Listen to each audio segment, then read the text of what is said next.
Rádio Nacional em Brasília, Sayonara Moreno. Bom, gente, no último domingo, dia 19, um vulcão das Ilhas Canárias, em La Palma, entrou em erupção e acendeu um alerta de um possível tsunami. O Corpo de Bombeiros aqui do Maranhão, por meio da Defesa Civil Estadual, divulgou uma nota em que comunica uma possibilidade baixa de ocorrer esse tsunami no litoral maranhense e que tem, claro, monitorado a situação das Ilhas Canárias. Nas últimas semanas, Jardel, inclusive, esse foi um dos assuntos mais comentados aqui no Maranhão devido a essa possibilidade, né? E também muitas dúvidas das pessoas. Mas, afinal, o vulcão pode gerar essas ondas gigantes mesmo? Bom, o jornal conversa agora direto do Rio de Janeiro com o biólogo Igor Maguieira, formado em Ciências Biológicas pela Universidade Gama Filho e também pós-graduado em Gestão Ambiental pela Universidade Cândido Mendes. Igor, peço perdão se eu errei o seu sobrenome, tá certo ou não? Então, Jardel, isso daí veio de uma pesquisa baseada em modelos, tá? Sendo que essa pesquisa vem de 10 anos atrás, tá? Só para os nossos ouvintes terem melhor esclarecimento a respeito.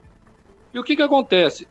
Esse tsunami, para atingir a costa brasileira, ele só seria possível, né, de acontecer um tsunami no Brasil ocasionado pela erupção de um vulcão, caso fosse provocado um abalo de alta intensidade. Ou seja, caso fosse provocado uma atividade sísmica a partir de 7 graus na escala Richter, tá? Ou mais, talvez 8,5, tá? Isso na placa dorsal, ou seja, lá no fundo oceânico, capaz de desestabilizar a estrutura rochosa do vulcão, causando um desmoronamento.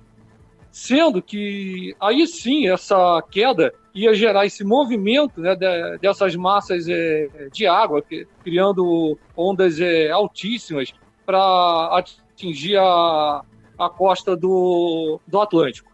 Mas na literatura nós não temos registros, tá, vamos dizer assim, de tsunamis ocasionados por vulcanismos, tá? Isso no Atlântico.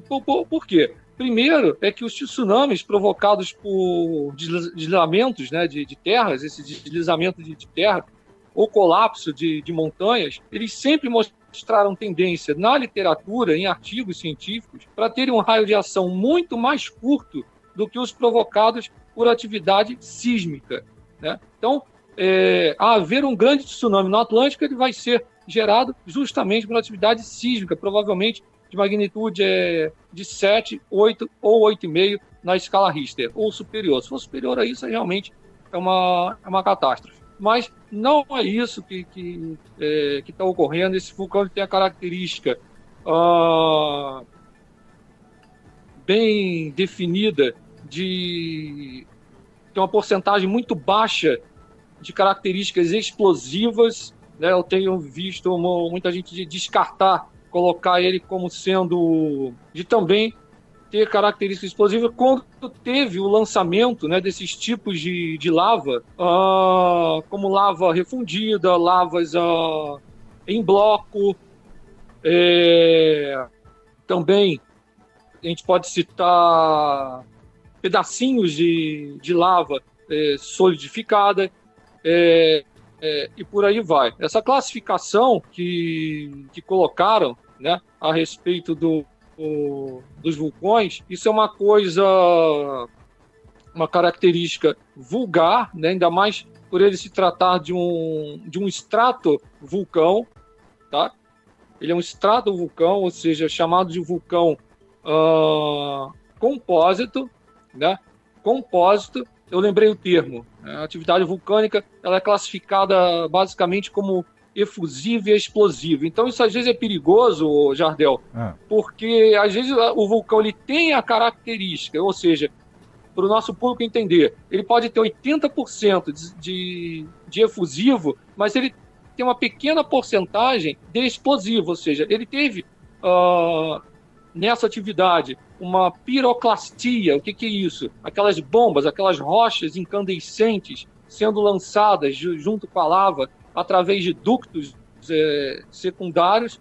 Eu vi poucas pessoas abordarem isso, a maioria das pessoas abordou só as imagens e falou o básico, e não falou também o que é um vulcão. Um vulcão são crateras ou fissuras na crosta terrestre, que através das quais esse magma, né, essa rocha fundida, que se origina em profundidade abaixo da crosta, ela vai subir até a superfície em forma de lava. E onde é que esses vulcões estão localizados? Eles estão localizados geralmente ao longo dos limites dessas placas crustais, né, que a maioria faz parte chamado Cinturão do Fogo do Pacífico, onde sim lá a maior característica dos vulcões realmente são explosivos. Só para vocês terem uma ideia, quando em 1883 a ilha de Krakatoa, na Indonésia, né, que é uma das maiores atividades vulcânicas, foi pulverizada do mapa por uma explosão